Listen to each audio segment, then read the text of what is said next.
Imagine a game that only costs $20 and gives you more than 30 plus hours of content on your first playthrough. No DLCs, no paid microtransactions, no hand-holding. Well, that just so happens to be Hollow Knight Silksong, and in this video I'll show you guys how this game is a shining counterexample to the games that AAA publishers seem to think that gamers deserve to play. I'm still on my first playthrough of Hollow Knight Silksong, and I've already gotten more than 30 hours of gameplay time just on the first run. And if we do the math, that comes out to a little over 70 cents per hour of gameplay time. And if we compare this to many other AAA games that usually cost around 60 to 70 or even more nowadays, with a similar or even less of a runtime. And even some games with longer runtimes cost 3 to 4 times the price that this game does. In short, Hollow Knight Silksong shows that you can give more to the player without asking for more in return, which is something that a lot of companies can learn from nowadays, and it seems to have been lost as time has gone on. For those who may be new, this is a shining example of a concept known as value proposition, which is the idea that a company offers you something in return for something else that has to be somewhat of equal or greater value. So, in today's society, we pay money for time, or we pay money for a product that is considered, depending on who you ask, to be worth that money or time. So it's basically worth the investment, or at least feels like it's worth the investment. So therefore the company gets what they want, the consumer gets what they want, and everybody's happy, in theory. And in the case of Team Cherry and Hollow Knight, you would be hard pressed to find a better deal for $20, both in gaming or in the world in general nowadays, with things costing more than ever, and it seeming like you get less and less of a good deal on things that you have probably purchased for years. However, games like this are not made overnight, and the devs at Team Cherry definitely didn't rush Silksong. They took years to polish it and took the time to make it as good as they could make it. And with Hollow Knight selling over 15 million copies, they definitely had the financial backing to do so, which is not something that a lot of companies get the chance to do. So basically they made so much money that they didn't need to rush it out. They could take their time, polish it, add shit, make it better, make it different, improve, and in turn, that gave them a better product. According to reports done by Bloomberg, part of the reason that Silksong took so long was because of this freedom and the ability to make it as good as they wanted to make it. They had no need to rush for deadlines from major publishers or anything like that. They were able to go at their own pace and release it when they were ready. Contrast this to many big publishers who pushed developers to have games ready by certain fixed release dates, whether the game is finished or not. That dynamic ultimately results in buggy, unfinished products, large day one patches, features being cut, or just the game being shipped in a subpar position or state. A prime example of this was Cyberpunk 2077, released back in 2020. It launched in a heavily broken state with numerous bugs, glitches, performance problems, and missing features, all because of a rushed deadline and the need to get the game out by a certain date. The pressure for delivering a product on schedule over delivering quality is an ongoing issue in the gaming industry. And Team Cherry and Silksong feels like a rebuttal to this trend, and it feels like it's saying, take your time, do it right, and you will be rewarded for it, which has always been and should always have been the motto of any great art or any great piece of work. It can't be rushed. You can't rush greatness. I know we've all heard that shit before, and it holds true, especially with art. One of the major reasons that Silksong is able to succeed so well is that it knows exactly what it wants to be and doesn't try to be anything else. Silksong is a challenging 2D, Souls-like Metroidvania game, and it does these things very well and keeps its focus on these aspects throughout the entirety of the game. It's not trying to be a million things at once. It's not trying to be every game rolled into one. It is what it is, and it is very great. It refuses to guide you with arrows and markers on your map, and even the map itself doesn't point you to where everywhere you need to go. It'll give you a few hints here and there, but overall it's more so there just to keep you or give you a visual of where you are and where you can go rather than where you need to go.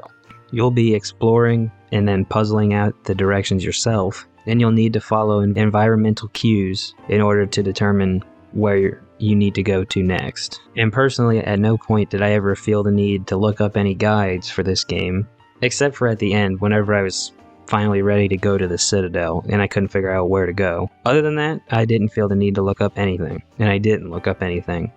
I think the game also does a good job of that and making it feel like you're always progressing in some way, shape, or form. The game definitely does a good job of rewarding exploration and always gives you something new to look forward to as you continue to explore. And keeping up with the theme of the last game, the story isn't very in your face. You kind of got to look around, read the environment, read messages and stuff, talk to the NPCs, and you kind of got to piece everything yourself together kind of thing, which can be either a downside or an upside depending on who you are. And the same can be said with the cutscenes. They're not super flashy in your face. They're pretty minimal, and they're usually just there to kind of set up new areas and kind of give you a sense of what the area is about. Although they are very artistic, and I think it would actually be kind of cool to see like a short series done in this style. I think it'd be kind of cool, like a Hollow Knight anime or some shit. As you progress through the game, you'll unlock new traversal abilities, and these are what really begin to open up the game and make everything really flow together.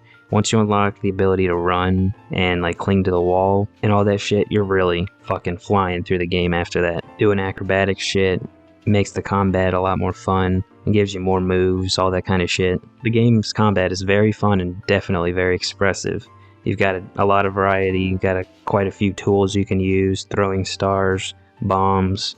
While it may seem kind of one-dimensional at first, there are definitely more than one ways to approach enemies in the game. The environments are varied and definitely have their own unique sense of self to them. You start out in like brighter, colorful zones, and as you progress your way upwards towards the Citadel, things become more gray and barren, and things just kind of feel more, you can kind of see the toll that things have been taken, the toll that's been taken on the world from these creatures in the Citadel. As you progress, enemies will become more hostile and much more unpredictable, so you'll really need to stay on your toes as you progress through the game, because one wrong move or one wrong slip up and you're dead. Because enemies hit hard. They take 2 bars of health, and that only leaves you 3 hits. And if you're getting ganged up on by 2 or 3 enemies at a time, that makes it that much more difficult. So you really got to be on your toes for this one. The game has a lot going for it. There's definitely a broad depth of content here. Lots of areas, lots of secrets, lots of alternative routes, lots of optional mid-bosses, and there's definitely plenty of quests to keep you busy for a long time as well. Like I said, throughout pretty much the entire game, I never felt the need to look up any guides or any wikis or anything like that. So the exploration was definitely very rewarding and did a good job of keeping me engaged and keep me wanting to press forward. The game gently nudges you upward as it points out numerous times that the Citadel is up towards the surface, or up. You got to keep going up towards the Citadel, and the game makes that very clear. So there is a sense of where you need to go. It's just a matter of how you get there. Because I mostly played the game, as you could say, blind, I was able to unlock most of or pretty much all of the movement skills and all of the skills that you are able to unlock organically, which made things a lot more fun as well, because I constantly felt like I was unlocking new abilities, which let me go to new areas, which would unlock more new abilities, and constantly kept feeding that loop, which honestly not a lot of games nowadays are really able to do as well. And throughout my playthrough, I didn't run into any bugs or any glitches of any kind, really. The game never crashed. The game ran pretty smooth, honestly. I was pretty surprised, especially because other than the day 1 patch, I didn't update the game because I heard that they pushed a patch to make the game more easier, and I didn't want to play on the easier patch. So my game is still sitting unpatched, so that way I can beat the game unpatched just like everybody else did, so I can keep the experience authentic as well. While the game does have many upsides, many strengths to speak of, there are a few things that I don't like about the game, and they unfortunately do kind of hold it back just a little bit from being like a perfect game. And the biggest issue is the runbacks. I'm sure you've heard about it. I'm sure you've heard plenty about it, but essentially whenever you get beat by a boss, you respawn at the bench that you last slept at, or whatever you want to call it. However, 9 times out of 10, this bench is 3 screens away from the boss you just died to, and you have to run all the way back and try to get there while avoiding all the enemies that you already had to defeat, who, like I said, deal 2 bars of damage every time. So you're trying to avoid that, and it can just make the process of retrying a boss very tedious, and honestly sometimes can discourage you from wanting to try the boss again, and might make you want to play something else or give the game a break, when if you had just spawned right outside the boss room, you might want to actually retry the boss again. And it doesn't seem like that big of an issue, but it really is, because whenever you die, you lose all your rupees or whatever. You lose all your currency. Well, then if you die again, which happened to me numerous times, then you lose all of your currency, which is very important and can be very discouraging, because it can be pretty difficult to build all that currency back up, at least especially in the beginning areas of the game when the bugs don't drop as much currency. And this is also where the lack of a fast travel system can kind of be annoying as well, because, you got to run from, maybe like half the game basically to get to another area that you remember that you have an ability for. It can be frustrating. It's just simple shit like that. We're basically nitpicking at this point to find things, because honestly the game is pretty fucking awesome. And for some people, they might be turned off by the high difficulty and lack of hand-holding, but this is honestly a big part of the charm of the game for me, and if the game had done things differently, I might not have appreciated it as much and had as good of a time as I did. So, bringing that all back to a head, Silksong has really taught me one thing for sure, and that's that budget does not equal quality. Just because the game has a lower budget doesn't mean that it's going to compromise the quality of the game. Doesn't mean that things have to be sacrificed in order to make a good game. A good studio will find ways around it and find ways to make the game good without a high budget.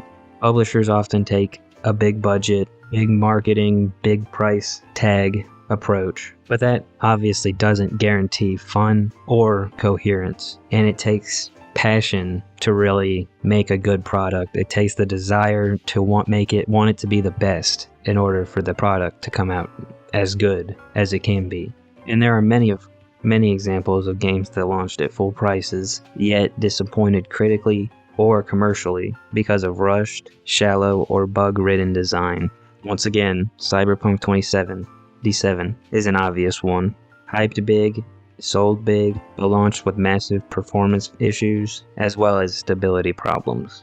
And so often today is the case for many games. Hell, even a recent example, Mind's Eye, released in probably one of the worst states that we've ever seen a game release in, and that had all the hype in the world going into it. When games are forced under deadlines, often the vision gets compromised. Features are cut, QA gets squeezed, and patches become unavoidable. And digital games and games on demand have only amplified this. Publishers prioritize hitting quarterly financial goals over letting devs take extra time and make the game as good as they need to be. Silksong is a kind of counterculture to that. A high quality, modestly priced indie that refuses to overpromise and underdeliver. Silksong proves a game can be fun, deep, polished, and affordable all at the same time.